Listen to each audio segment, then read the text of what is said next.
4번 문제 나오면요. 내용 전개 방식 글의 주제 물어보는 거고요. 5번 문제는 OX 물어보는 거고요.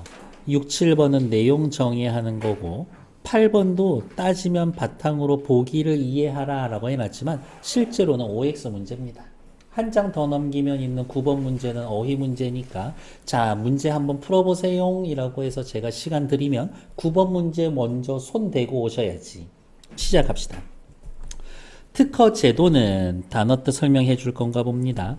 발명을 보호 장려함으로써 국가 산업의 발전을 도모하기 위한 제도로 특허 제도의 목적 나타나 있죠. 일정 기간 해당 발명에 대한 독점적 권리 너만 쓸 수 있어 보장하는 특허권을 특허 출원인에게 부여합니다. 일정 기간 독점적 권리. 특허 출원을 희망하는 자가 발명에 대해 특허권을 받기 위해서는 일정한 요건을 갖추어야 하는데 심사할 때 대상이 되는 문서가 특허 출원 명세서다. 특허를 받기 위해선 특허 출원 명세서 내야 합니다. 당연히 서류 심사 하겠지. 특허 출원 명세서에 기재된 내용 중 특허 청구 범위는 작은 따옴표로 묶어놨으니까 체크.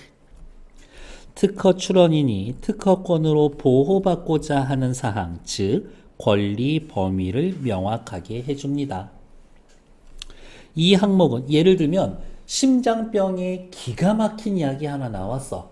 그러면 심장 그 특정 질환에 효과가 있는 그 범위 내에서만 특허를 내줘야지 약 전체의 특허권을 내줄 수는 없잖아.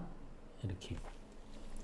이 항목은 해당 발명을 설명하는 데 필요한 방법, 기능, 구조, 결합관계 등이 서술되어 있는 하나 이상의 청구항으로 구성되어 있는데 그 예시는 다음과 같다. 7, 8년 전만 해도 예시 나오면 슬렁슬렁 넘겼었는데 이제는 예시 자체에서 문제를 내겠다 이거야. 꼼꼼히 보셔야 한다. 청구항 1. 금속 플라스틱으로 구성된 의자. 금속 플라스틱으로 구성된 모든 의자에 특허 내겠다야? 안 될 것 같은데. 청구항 2. 1에 있어서 상기 금속은 철인 의자. 그러면 철과 플라스틱으로 만들어진 모든 의자 다 내 거야? 아닐걸? 2항에 있어서 목재를 포함하여 구성된 의자. 이 의자는 철, 플라스틱, 목재를 재료로 하는 어떠한 형태의 의자야. 세 번째 단락. 위 예시의 청구항 1은 발명의 범위를 단독으로 나타내는 독립항이고 귀찮아도 써야 돼. 독립항. 이고 청구항 2와 3은 다른 항을 인용한 그렇지. 요거 얘네를 인용이라고 하는구나. 이것을 인용한 종속항이다. 얘네는 종속항. 그러니까 청구항 2는 1의 종속항, 3은 2의 종속항. 청구항 2는 다른 항에 기재된 발명의 구성 일부를 한정한 경우고 한정. 청구항 3은 다른 항에 기재된 발명에 새로운 특징을 추가한 것이다. 새로운 특징 추가. 새로운 특징을 추가. 한 경우다. 종속항은 독립항은 물론 또 다른 종속항을 인용할 수가 있으며 여러 가지 기술적 특징과 한정사항 등의 구성 요소를 제시하기 때문에 오케이. 종속항은 뭐래요? 좁은 보호 범위를 갖습니다. 그럼 옆에다가 이 정도로 써놓는 건 어때? 보호 범위. 종속항은 어때? 좁아. 독립항은 당연히 반대니까 넓어. 이렇게 쓸 수가 있겠지. 네 번째 단락.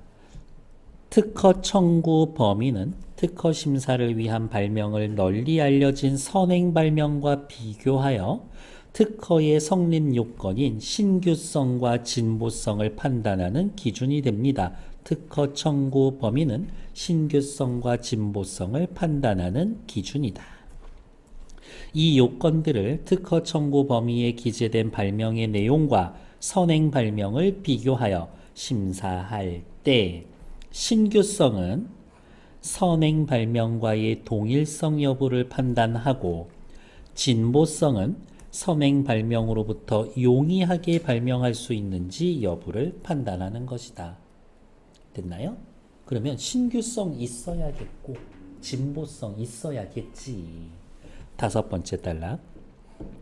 신규성을 인정받기 위해서는 여섯 번째 단락. 진보성을 갖추었는지는 다섯 번째 단락 핵심은 뭐예요? 신규성을 판단하는 기준.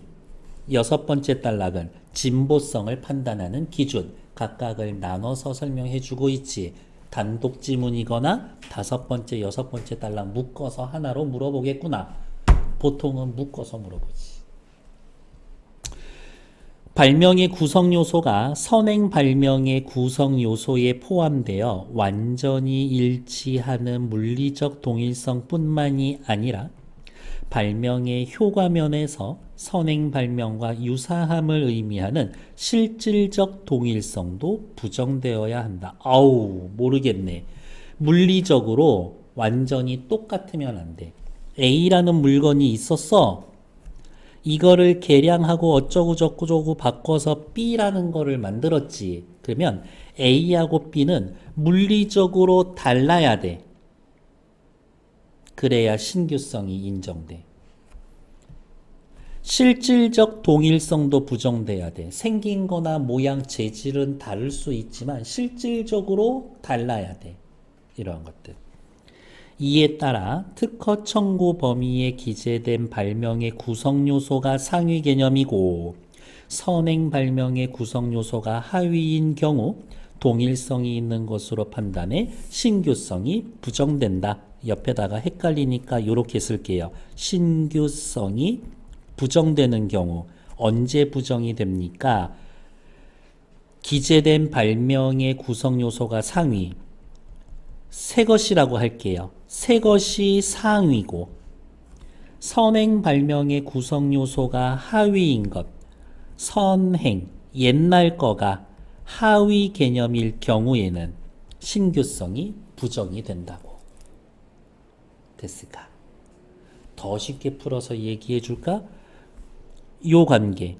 내가 지금 만든 새 거, 이미 있는 것을 포함하는 기능이나 특징이 있다면 그건 새로운 게 아니야. 그 얘기인 거예요. 이 세상에 지금까지 육각형으로 된 연필이 없었어. 이렇게. 전부 다 사각형, 삼각형 밖에 없어. 이렇게. 그러면 육각형. 지금까지 원으로 되어 있거나 사각형, 삼각형 이렇게 하면 사각형, 육각형, 육각형이라고 하지 않고 그냥 다각형이라고 할게요. 다각형. 세상에 원으로 됐고 사각형, 삼각형, 육각형, 팔각형 이러한 연필이 이미 있어. 근데 내가 특허를 내면서 다각형의 연필이요 라고 하면 그거는 안 된다고. 됐을까? 그것만 이해하시면 됩니다. 신규성을 갖추었다면 다음으론 진보성을 갖추었는지 심사합니다. 해당 분야에 종사하는 사람이 통상적으로 아는 지식 수준에서 선행 발명을 토대로 해당 발명을 쉽게 예측할 수 있거나 따라할 수 있다고 판단되면 진보성으로 인정되지 않습니다. 선행 발명의 구성 요소를 단순히 치환하거나 선행 발명의 다른 요소를 단순히 결합하는 경우 신규성이 있어도 진보성이 없어서 특허권 획득할 수가 없습니다. 4번 보러 갈게요. 재수 좋으면 답 찾을 수 있어요. 특허 출원에 따른 혜택, 딱히 혜택 있는 거 아니죠. 특허 출원의 자격 없어. 심사하는 과정 없어. 특허 출원에 관련된 문제점 없어. 특허권 인정받기 위한 요건, 신규성, 진보성 이야기하죠. 가만 봐도 5번이 답이야. 그래서 빨리 손대놔야 돼. 근데 이런 경우 별로 없어요. 적어도 두세 개는 항상 남아 있으니까. 나 읽으러 갈게요. 5번도 잠깐 보러 갈까? 1. 특허 제도에서 특허 출원 명세서는 아까 작은 따옴표 있어서 체크해놨죠. 심사의 대상이 됩니다. 맞는 얘기지. 특허 제도는 발명을 보호하고 장려함으로써 국가 산업 발전을 도모하는 기능, 목적이 있습니다. 맞는 얘기죠. 특허 제도를 통해 특허권자는 자신의 특허 발명에 대한 독점적 권리를 일정 기간 보장받는다. 완전 맞는 얘기지. 아주 운 좋게도 이 세 개가 전부 다 가의 1단락에 다 있는 얘기잖아요. 나, 모방, 도용, 이런 얘기 없어. 선행 발명 구성 요소가 완전히 일치하고 발명 효과가 다르면 실질적 동일성이 있다고 간주합니다. 다시 볼게요. 선행 발명, 옛날 거와 구성 요소가 완전히 일치해. 발명의 효과가 달라. 발명의 효과가 달라. 실질적 동일성이 있다고 간주합니다. 실질적 동일성 네모. 실질적 동일성이라는 말 나왔죠? 어디에? 가의 5번째 단락에. 실질적 동일성. 뭐라 그랬어? 선행 발명과 효과면에서 선행과 유사함. 밑에다가 써볼까요? 선행 발명과 효과가 유사해. 실질적 동일성이라는 말 자체가 그거라고. 근데 효과가 다르다면 5번 틀린 말이지. 효과가 다르다면 실질적 동일성이 있다? 실질적 동일성 없다고 간주해야 되겠지. 가의 5번 단락만 보고도 답은 5번. 이런 식으로 찾으면 되지. 괜찮나요? 나까지 읽고 나머지 시간 좀 드릴게요. 앞으로 다시 넘어옵시다.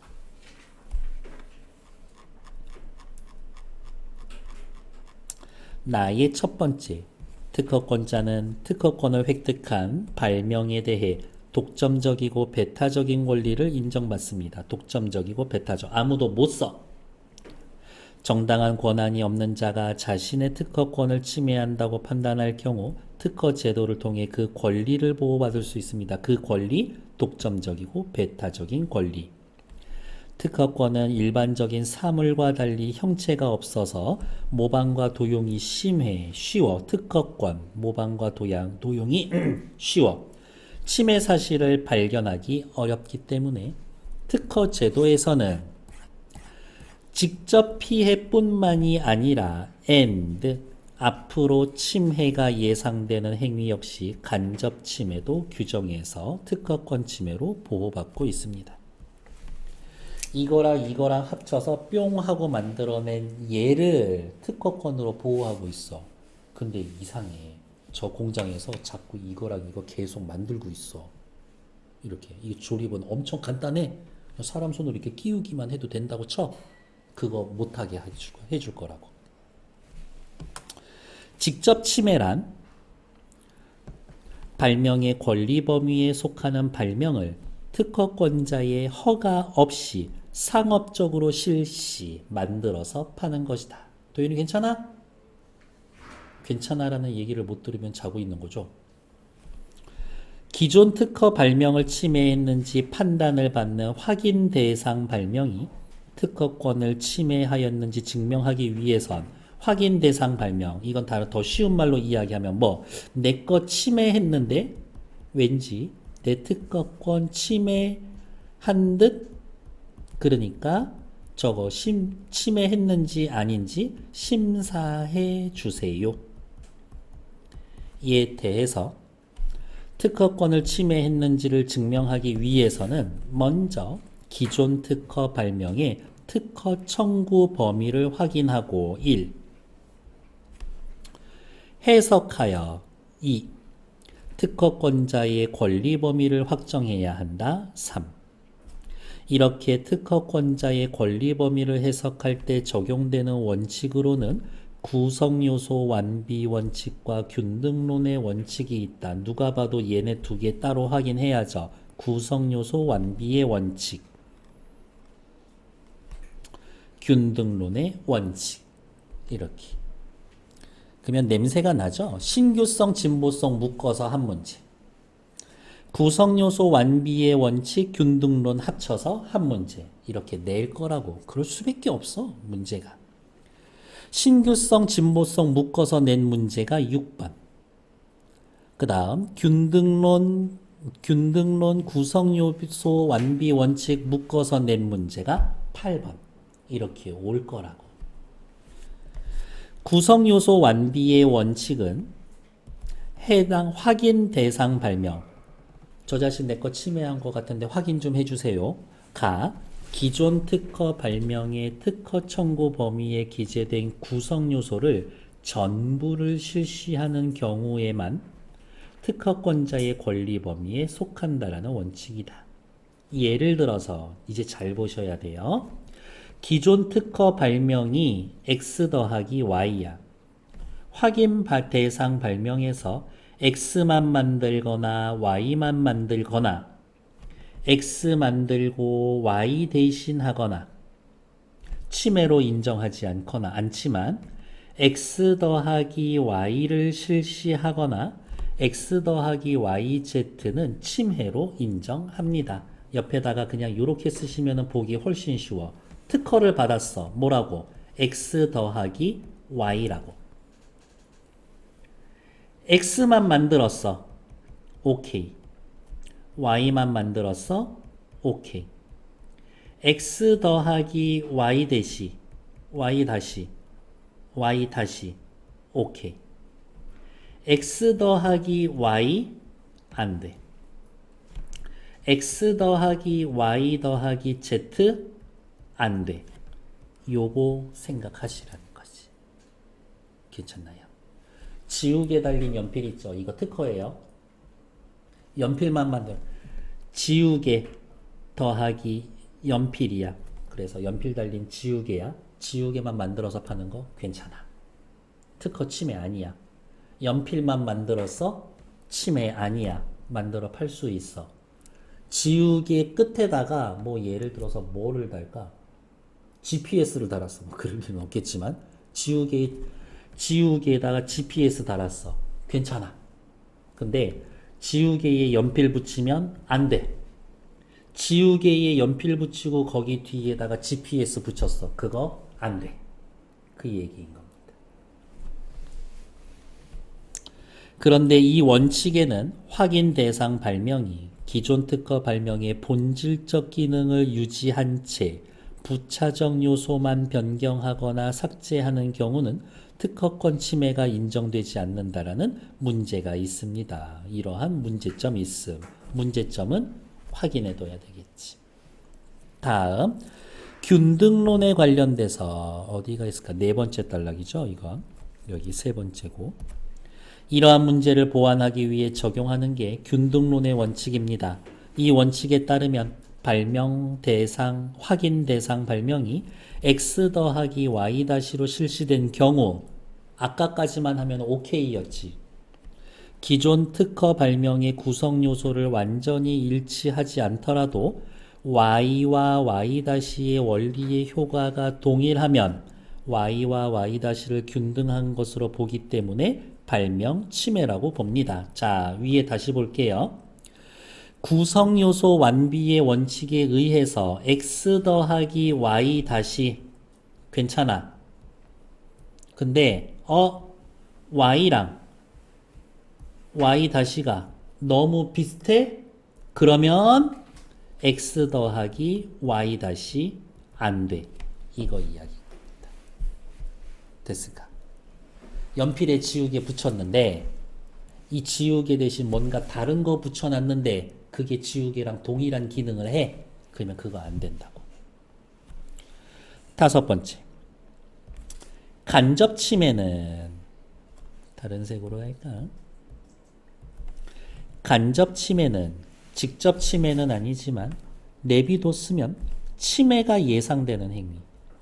이것은 물건의 발명에 대한 경우와 방법의 발명에 대한 경우로 구분할 수가 있습니다. 간접 침해, 물건, 방법, 요렇게 두 가지로 나눌게요. 물건, 방법. 기존 특허 발명이 물건인 경우 해당 물건 생산을 위해서만 필요한 다른 요소를 상업적 목적으로 만들어 팔면 간접 침해에 해당됩니다. 이에 따르면 특허권을 지닌 완성품이 아닌 해당 물건의 구성품 일체를 판매하는 행위는 최종적으로 해당 물건의 조립을 가능하게 하여 특허 발명의 실시를 유도할 수 있기 때문에 간접 침해에 해당됩니다. 연필 뒤에 지우개 달리면 특허라 그랬죠? 근데 연필 케이스에 연필, 지우개, 연필 지우개 연결하는 어떠한 고리 이렇게 해서 그냥 팔어. 그거 특허 침해라고. 이렇게 간접 침해에 걸린다고요. 마찬가지 이유로 기존의 특허 발명이 방법인 경우 그 방법을 실시하는 데에만 사용하는 물건을 상업적으로 실시하는 행위는 간접 침해에 해당을 합니다. 괜찮나요? 네. 4번 진짜 맞는지 확인하러 갈게요.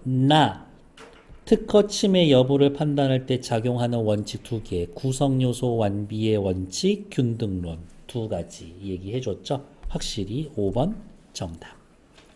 5번도 보러 갈게요. 5에 4번 남았었는데 특허 제도에서 특허권의 모방과 도용은 쉬워. 침해가 예상되는 행위, 다른 말로 이야기하면 간접 침해도 특허권의 침해로 봅니다. 맞는 얘기죠. 나의 첫 번째 단락에 그 얘기 해줬었지. 6, 7, 8, 9 네 문제 시간 넉넉히 드릴게요. 4분 드려볼게요. 시작.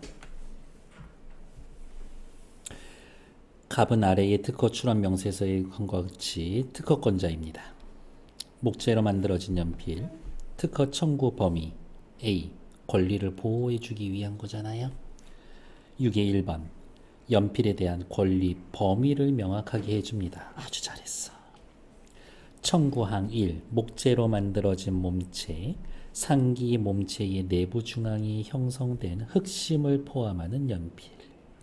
청구항 2, 1에 있어서 상기 몸체의 형상이 육각형인 연필. 그러면 따지면 청구항 1은 뭐라고 이야기하면 되지? 옆에다가 써야지. 독립항. 1에 있어서 2에 있어서 청구항 2하고 3은 뭐라고 하면 돼요? 종속항. 우리 앞에다가 써놨는데 종속합이란다. 종속항은 독립항을 뭐 하는 거지? 인용하는 거죠. 범위가 좁아. 독립항은 넓어. 우리 아까 써놨었던 거 그대로 한 번만 더 쓰면 됩니다. 이렇게. A는 특허 심사할 때 갑이 신규성과 진보성을 갖추었는지 판단하는 기준이 됩니다. 그렇죠. 특허 청구 범위에 나타난 신규성과 진보성 판단하는 거니까. A에서 갑이 발명에 대한 연필의 보호는 1보다 3이 더 넓다고 거짓말하고 있네. 보호 범위 넓어 좁아. 아까 읽으면서 몇 글자 끄적끄적 해놓으면 3번 정답 됐을까? 그림이든 도표든 2페이지에 나와 있는 네모칸 쳐져 있는 것이든 내비두면 안 돼. 옆에다 자꾸 뭐라도 써버릇 습관 들여놓으면 된다. A에서 청구항 2는 1을 인용하면서 좋아. 갑이 발명한 연필의 몸체의 특징을 한정하는 종속항이다. 그렇죠. 2는 1의 종속항 맞잖아요. 3은 2를 인용하면서 좋아. 갑이 발명한 연필을 설명하는 데 필요한 결합관계. 결합관계 이야기해주나? 그러네. 지우개를 포함합니다. 지우개 결합시켜 놓은 거잖아요. 그러니까 5번 맞는 얘기지. 틀린 건 3번. 옆에 것도 보러 합시다. 갑이 저렇게 해서 특허를 받았어. 을병정이 다음과 같이 했지. 첫 번째, 목재로 만들었어. 육각형 내부 몸체에 흑심을 포함한 거. 이거 특허 받을 수 있어, 없어? 특허 못 받지. 왜? 갑이 특허 발언 거에 을 얘가 포함을 해버리니까 얘가 상위 개념이고 얘가 상위 개념이고 얘가 하위 개념인 건데 안 되지. 목재로 만들었어. 다각형 형상의 몸체의 내부 중앙에 흑심 포함한 연필, 몸체의 한쪽 끝에 지우개가 붙어 있어. 얘도 갑은 육각형이고 을은 다각형이야. 이렇게 포함이 되죠. 병 것도 안 돼. 병도 특허권 못 내줘. 돌아가야. 정, 목재로 만들어졌어. 육각형이 중앙에 흑심 포함하는 연필, 한쪽에 지우개가 부착되어 있어. 갑하고 완전 똑같죠? 반대쪽에 뚜껑을 포함하는 연필. 이거는 좀 애매하는데 판단하기에 따라서 다를 것 같다. 이거 겁나 쉽게 조합할 수 있어 라고 판단하면 특허 안 내줘. 틀린 거 찾기인가? 1번. 을이 자신의 발명을 특허 출원했을 때 갑의 발명과 비교하여 구성 요소의 동일성이 있으므로 너무 똑같아. 신규성 인정받지 못한다. 괜찮죠. 을이 자신의 발명을 갑의 허가 없이 제품으로 생산하면 안 될 텐데 구성 요소 완비의 원칙에 따르면 갑이 권리 범위에 속하지 않으므로 침해라고 할 수가 없겠군. 제품을 생산했을 때 구성 요소의 완비 원칙에 따르면 을은 뭐 하지? 연필, 뭐 없는 연필, 지우개 안 달려있는 원필. 굳이 따지면 갑이 x 더하기 y라면 을은 x만 파는 거니까 x만 파는 거 괜찮았었잖아. 그러니까 2번 오케이. 3번. 병이 자신의 발명을 특허 출원했을 때 일부 구성 요소가 갑의 발명 해당 요소보다 상위 개념에 속하므로 병이 만든 건 을이 아니라 병이었죠. 죄송. 을이 아니라 병이었죠. 병이 상위의 개념에 속하므로 신규성 인정 못 받지. 새롭지 않잖아요. 3번 틀리죠.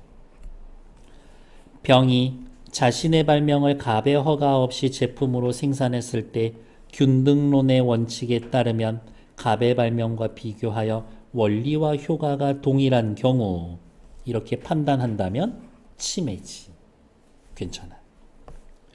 정이 자신의 발명을 특허 출원했을 때 심사 과정에서 신규성을 인정받아도 뚜껑 새로운데 갑의 발명이 다른 요소를 단순히 결합시켰다라고 판단되면 진보성 인정받을 수가 없다.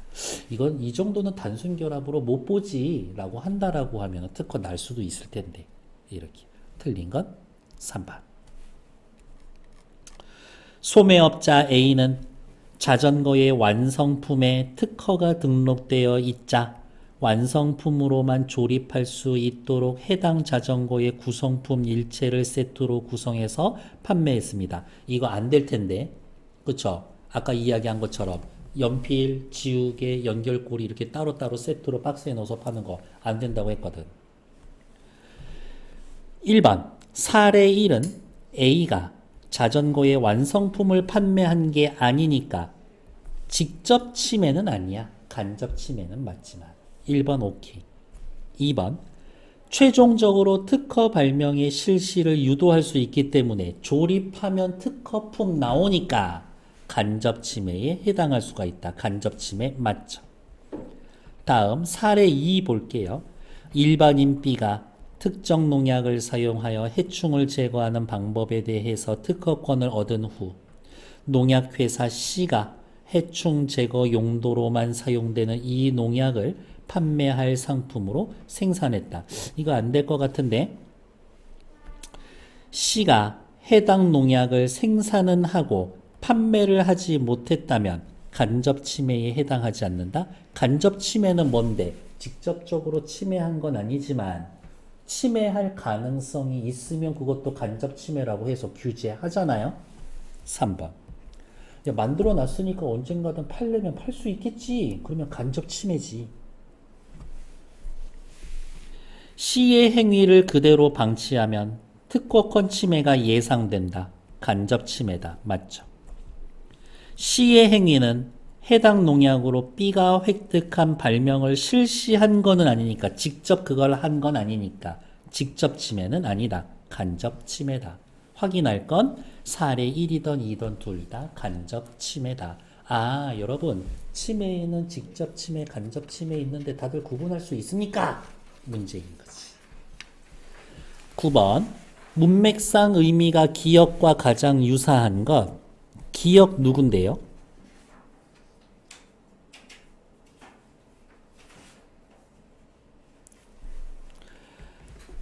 나의 네 번째 단락이죠. y와 y-를 균등한 것으로 보다. 균등한 것이라고 평가하다죠. 평가하다. 평가하다 의미 들어가 있는 건 몇 번? 1번. 그녀가 처한 상황을 보니 딱한 생각이 든다. 여기에서의 보다는 헤아리다.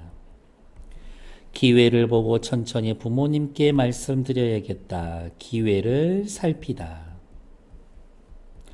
그 마을의 풍경을 사진으로 보니 눈으로 확인하고 알다. 아무리 급해도 손해를 보고 물건을 팔기는 어렵다. 손해를 보다, 손해를 당하다. 손해를 겪다. 이러한 뜻이죠. 정답 가까운 건 1번. 됐을까요? 문맥상 의미 나오면 어떻게 해요? 밑줄 그어져 있는 거 100% 용언이야? 동사야, 동사 전부 다. 그러면 앞에 나오는 목적어하고 부사어를 같이 묶을 수 있나? 이렇게 생각해 보시면 됩니다. 됐을까요? 일단 정치.